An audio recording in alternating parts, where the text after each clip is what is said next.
이곳은 홋카이도 대학 식물원 앞인데요. 이 식물원은 그 홋카이도 현청에서 250m, JR 삿포로역에서는 900m, 그리고 그 홋카이도 대학 그 본교로부터는 약 1km 떨어진 그 삿포로 시내 중심부에 위치해 있습니다. 저도 이곳 그 식물원 관람을 하기 위해서 그 어른 기준 그 420엔짜리 티켓을 구입해서 입구를 통해 입장을 했는데요. 그 관람 방법은 조금 전 입장권을 확인하는 곳에 비치된 그 관람 안내도를 참고해서 하는 것이 가장 효과적이라고 할 수가 있겠습니다. 먼저 청색 그 번호를 따라서 가장자리 부분을 관람한 후에 붉은색 번호를 따라 그 중앙 부분을 하는 순으로 관람을 하면서 테마별로 하나하나 간략하게 소개를 드리도록 하겠습니다.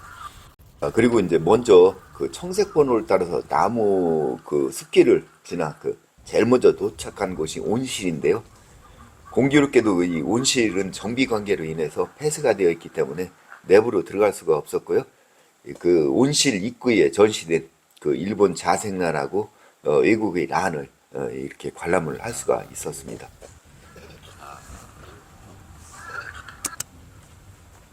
이제 바로 옆에는 고산식물원이라는 테마 안내 그 표지판이 있었는데요. 이곳 고산식물원에는 약 600여 종의 그 고산식물이 전시가 되고 있다고 이렇게 기록이 되어 있습니다.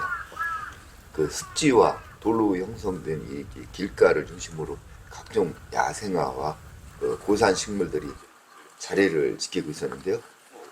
그리고 그 한켠에는 자꾸 예쁜 식물들을 이렇게 화분에다가 심어서 전시를 해 놓고 있었습니다.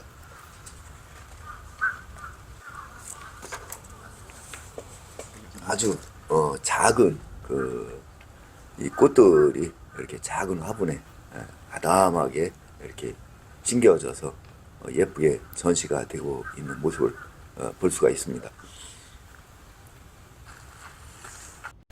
그리고 이제 연못 위에 설치된 그 목조 다리를 건너기 전에 부마 가이소가 피었습니다라는 그 안내 표지판에 따라서 이제 그 돌틈 사이 그 위로 핀 꽃과 또한 그 연못의 가장자리의 그 은은한 꽃도 이렇게 감상을 할 수가 있었고요. 그리고 나서 이제 나무 다리를 이렇게 건너서 그 나무숲 사이로 이렇게 지나가면서 사이사이에 자리 잡은 식물들과 또한 이렇게 고산식물원이라는 테마 안내 표지판들도 별도로 볼 수가 있었는데요. 아마도 반대 방향으로 관람하시는 분들을 위해서 이렇게 설치된 것으로 보여집니다. 그리고 이제 그 바위나 돌틈 사이로 해서 그 이렇게 자리 잡은 이 야생화들도 많이 이렇게 볼 수가 있었습니다. 그래서 높은 그 바위 길을 지나서 이렇게 보면은 습지 사이에 또 이렇게 많은 그 식물들도 볼 수가 있었는데요. 이렇게 해서 그 고산식물원 관람을 모두 마쳤습니다. 다음 테마는 그 캐나디언 그 록가든이 되겠는데요. 이곳은 캐나다 그 브리티시 콜롬비아 대학 그 식물원과의 협정을 기념해서 2001년도에 이렇게 오픈을 했다고 합니다. 그 북미 대륙의 그 야생식물, 그 특히 이제 추운 지방에서 볼 수 있는 그 나무들을 비롯해서 그 약 150여 종을 이렇게 전시를 해 놓고 있다고 합니다. 이제 이 캐네디언 록가든을 지나서 약간 떨어지는 곳에 이렇게 이제 이정표를 따라서 가 보면은 이제 장미원이 이렇게 나오는데요. 이 장미원에는 약 20여 종의 한 200여 그루의 그 장미가 전시가 됐다고 이렇게 기록이 되어 있습니다. 제가 지금 방문한 그 5월 말에는 이 꽃모고리가 이렇게 가끔 만들어지고 있는데요. 보통 6월 하순부터 해서 7월을 중심으로 가을까지 그 아름다운 그 장미꽃을 볼 수가 있다고 합니다. 그리고 이제 다음은 초본 분과원인데요. 그 홋카이도의 초원이나 길가 등 그 저지대에서 자생하는 그 초본 식물을 중심으로 해서 약 150여 종의 다년생 초본 식물이 그렇게 전시가 되고 있었습니다. 특히 그 눈길을 끈 것은 그 줄기에 형성된 토끼풀이었는데요. 저희 지역, 우리 지역에서는 그렇게 잘 볼 수 없는 그런 특이한 풀이었는데 그 바로 옆에는 저희가 이제 흔히 볼 수 있는 그 토끼풀도 전시가 되고 있었습니다. 그래서 이런 것을 볼 때 아주 이제 그 희귀한 그러한 식물에서부터 아주 흔한 잡초에 이르기까지 모든 식물들이 전시가 되고 있다는 것을 알 수가 있었습니다. 그리고 이제 바로 인접해서 그 옆으로는 북방 민족 식물 그 표본원이 있는데요. 이 동아시아 북방 민족인 아이누라든지 위루타, 니부 등의 그 민족이 의식주나 약 그리고 수렵 등에 이용했던 약 200여 종의 식물을 이렇게 전시하고 있었습니다. 그리고 거기서 이제 인상 깊었던 것은 마치 그 푸른 나뭇잎에다 하얀 물감을 칠해 놓은 듯한 그 희귀한 나무도 볼 수가 있었고요. 또한 드릅이라든지 포도와 같이 우리가 흔히 접할 수 있는 그러한 식물들도 관람을 할 수가 있었습니다.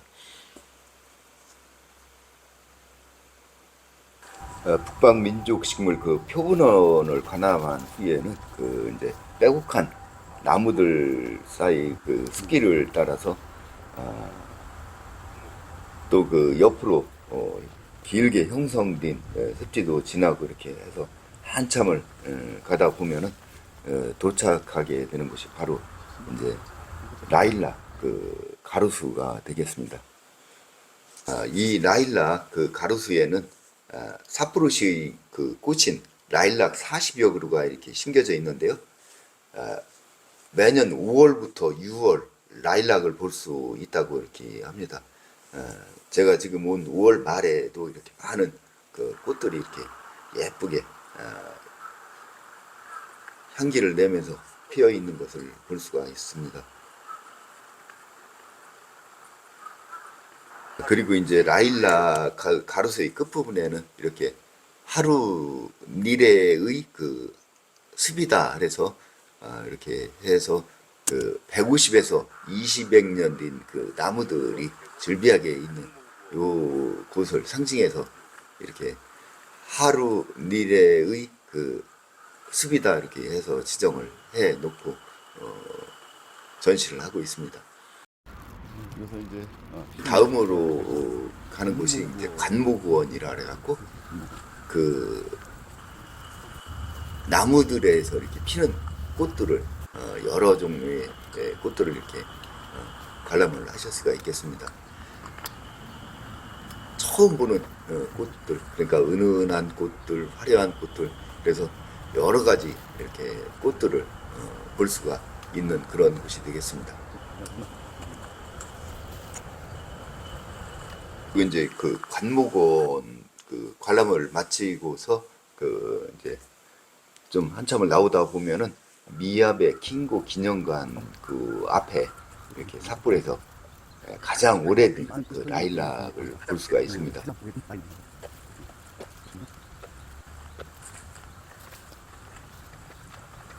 그리고 조금 더 내려오다 보면은 이제 북방 민족 자료실이라고 해서 홋카이도 그 선주 민족 그 아이누와 루이타 등의 그 의복이라든지 가옥이라든지 수렵 문화 등 그 생활 문화 자료가 전시되고 있는 것을 볼 수가 있겠습니다. 청색 번호를 따라서 테마별로 이렇게 관람을 했고요. 이제 붉은색 그 적색 번호를 따라서 그 내 중심부를 이렇게 관람을 하게 되겠는데요. 이렇게 보시는 것처럼 수령 150에서 200년 된 이런 나무들도 이렇게 그윽히 전시가 되고 있고요.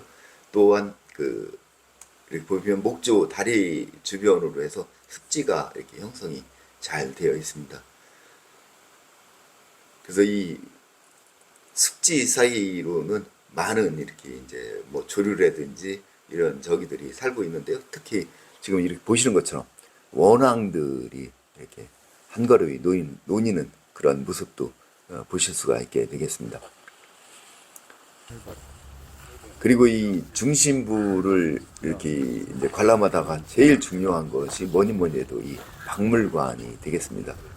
이 박물관의 모든 그 자료들, 전시되고 있는 자료라든지 아니면 그 건축물이라든지 모든 것이 지금 중요 문화재로 이렇게 보존이 되고 있다고 합니다. 그리고 이 내부에는 그 살린 개나 그 다음에 또 늑대의 박제라든지 조류 표본이라든지 내지는 이제 홋카이도 고고학의 자료 등을 이렇게 전시가 되고 있는 것을 볼 수가 있겠습니다.